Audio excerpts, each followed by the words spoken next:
Assalamualaikum warahmatullahi wabarakatuh. Di sini saya akan menjelaskan tugas analisis dan perancangan sistem pertemuan keempat, tugas kedua.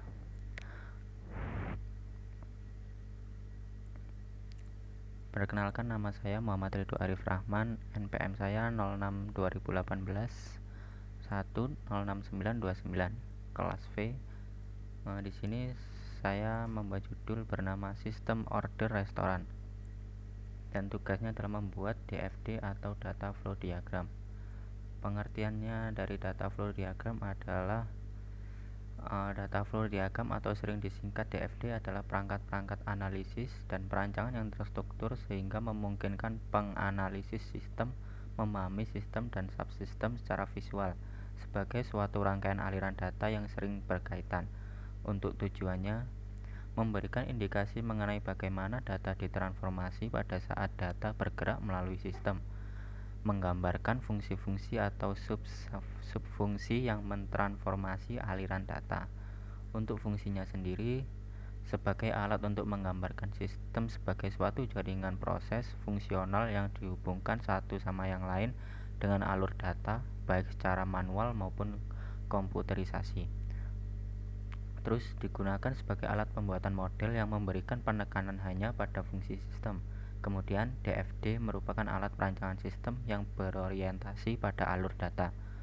Untuk contoh data flow diagram yang saya buat, penyusunan diagram berikut berdasarkan hasil analisis saya yang saya lakukan dalam memenuhi tugas mata kuliah analisis perancangan sistem.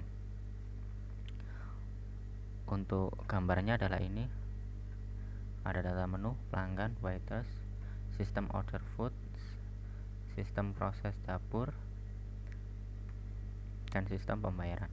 Untuk penjelasannya, sistem informasi di restoran terhubung dengan bagian dapur, owner, pelanggan, waiters, dan kasir.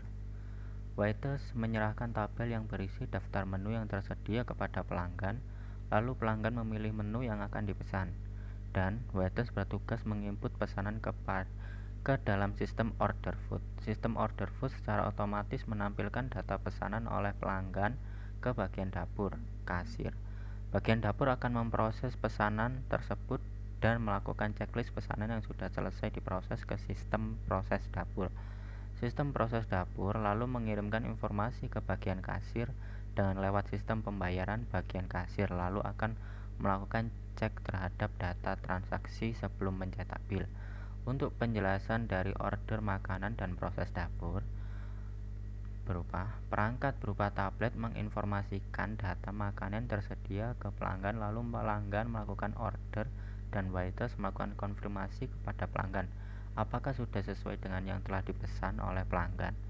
Jika sudah sesuai, maka waiters akan menginput pesanan tersebut. Untuk penjelasan sistem pembayaran, kasir melakukan pengecekan data transaksi pesanan yang telah diproses.